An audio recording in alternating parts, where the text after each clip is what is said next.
Assalamualaikum warahmatullahi wabarakatuh. Baik, kami dari kelompok 4 ingin mempresentasikan PPT kami. Ada pula materinya adalah rekomendasi untuk meningkatkan peran birokrasi dalam mendukung implementasi kebijakan investasi asing di Indonesia. Ada pula anggota dari kelompok kami yang pertama, Wismayanti, Sri Lida Rahmadani, Putri Aisyah, Rismawati, Anugrah Ramli, Alda Amelia, Agus Salim, Reza. Reformasi proses perizinan. Simplifikasi dan akselerasi proses perizinan merupakan langkah kunci dalam meningkatkan efisiensi dan daya tarik investasi asing di Indonesia. Sutrisno dan Purana tahun 2020.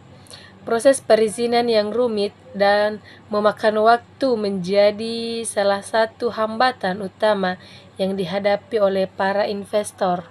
Baik, menurut World Competitiveness itu report yang dirilis oleh Wealth tahun 2018, Indonesia butuh waktu 25 hari untuk mengurusi perizinan. Jumlah prosedurnya itu harus dilalui ada 11 prosedur. Nah, jumlah tersebut itu lebih banyak daripada rata-rata negara Asia Tenggara lainnya yang hanya 8,6 prosedur. Nah, bisa dilihat di tabel berikut ini ya. Dalam urusan jumlah prosedur itu yang harus dilalui untuk mendirikan usaha itu, Indonesia masih kalah dengan Brunei, Laos, Malaysia, Singapura, Thailand, dan Vietnam. Nah, sementara itu, apabila dilihat dari sisi waktu yang dibutuhkan untuk pengurusan perizinan Indonesia kalah dari Brunei, Malaysia, Singapura, dan Vietnam. Nah, kalau kita melihatnya itu Singapura mereka menawarkan prosedur yang sangat efisien. Untuk mendirikan usaha di Malaysia itu kita butuh melalui 3 prosedur dan dalam waktu yang. Nah, baik, terima kasih atas kesempatan yang telah diberikan. Di sini saya akan memaparkan materi Indeks Kemudahan Berbisnis Negara ASEAN pada tahun 2020. Nah, pada tahun 2020, Indonesia meraih skor Indeks Kemudahan Berbisnis sebesar 69,6, yang mana skor yang diraih Indonesia dalam Indeks Kemudahan Berbisnis ini lebih baik ketimbang Filipina, Kamboja, Laos, Myanmar, dan Timur Leste. Namun, Indonesia masih kalah dari Vietnam, Brunei Darussalam, Thailand, Malaysia, dan Singapura, seperti terlihat pada grafik. Nah, bisa kita lihat pada tabel tersebut, yang mana Singapura mencapai skor indeks kemudahan berbisnis sebesar 86,2, Malaysia mendapatkan 81,5, Thailand mendapatkan skor 80,1, Brunei Darussalam mendapatkan 70,1, Vietnam 69,8, dan Indonesia meraih skor indeks kemudahan berbisnis sebesar 69,6, Filipina mendapat skor 62,8, Kamboja mendapat skor 53,8, Laos mendapatkan skor 50,8, dan yang terakhir itu Myanmar mencapai skor indeks kemudahan berbisnis itu 46,8. Sekian dari saya. Hehe. Perkenalkan, nama saya Wismayanti. Di sini saya akan melanjutkan pembahasan yaitu penguatan kapasitas. Pelatihan intensif merupakan salah satu strategi kunci memperkuat peran birokrasi dalam mendukung kebijakan investasi asing. Dalam menghadapi kompleksitas tugas-tugas terkait investasi asing, peningkatan pemahaman birokrasi terhadap dinamika internasional dan regulasi global menjadi hal yang sangat penting. Melalui pelatihan intensif, para birokrat dapat diberikan wawasan yang lebih mendalam mengenai aspek-aspek krusial terkait investasi asing, termasuk pemahaman yang lebih baik terhadap regulasi internasional yang relevan. Pelatihan ini dapat mencangkup pemahaman mendalam tentang kerangka hukum internasional yang mengatur investasi asing, seperti perjanjian bilateral dan multilateral yang melibatkan Indonesia. Para birokrat perlu memahami dampak perjanjian-perjanjian ini terhadap regulasi investasi dalam negeri dan bagaimana menciptakan kebijakan yang memfasilitasi, bukan menghambat, aliran investasi asing. Selain aspek hukum, pelatihan juga mencangkup pemahaman yang komprehensif terhadap dinamika pasar global dan tren investasi terkini. Birokrasi perlu memahami bagaimana faktor-faktor seperti inovasi teknologi, perubahan kebijakan global, dan perkembangan pasar dapat mempengaruhi keputusan para investor asing.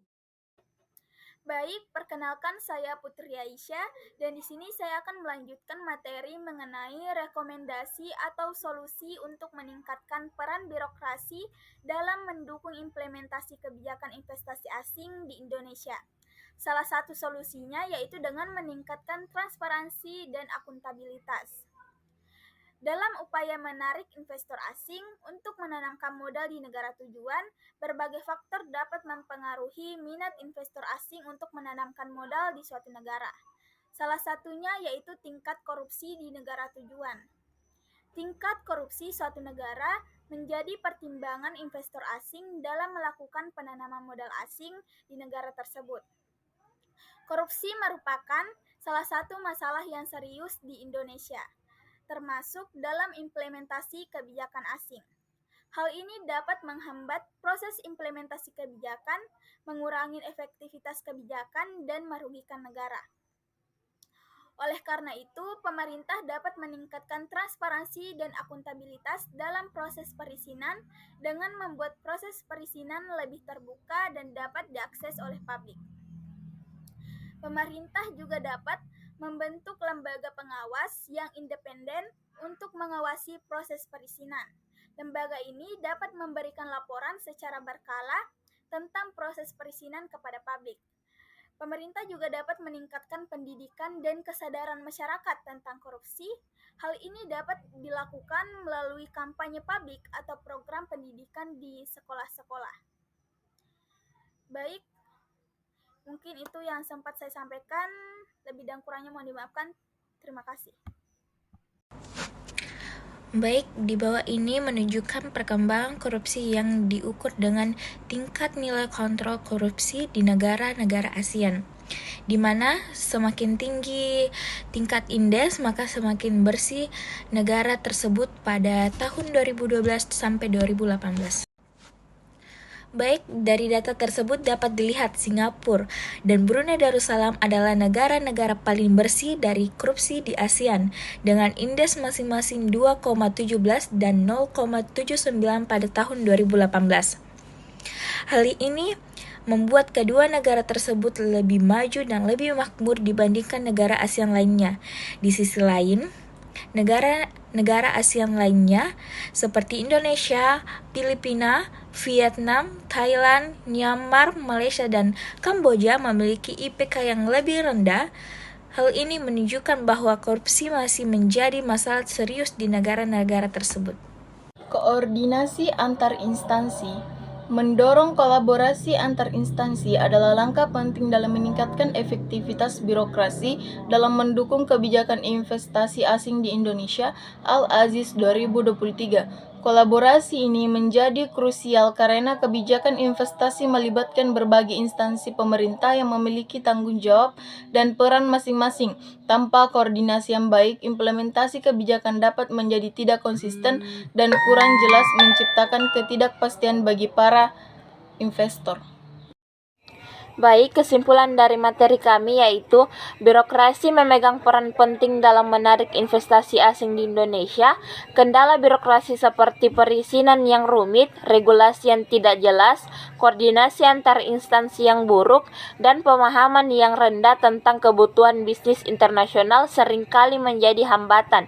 Reformasi proses perizinan, peningkatan pemahaman birokrasi, dan kolaborasi antar instansi merupakan langkah kunci untuk mengatasi hambatan tersebut. Sinergi antara pemerintah, sektor swasta, akademisi, dan pemangku kepentingan lainnya dapat membantu menciptakan iklim investasi yang kondusif dan mendorong pertumbuhan ekonomi yang berkelanjutan. Baik, itulah tadi presentasi dari kelompok kami. Bila ada salah kata, mohon dimaafkan. Sekian dari kelompok kami. Assalamualaikum warahmatullahi wabarakatuh.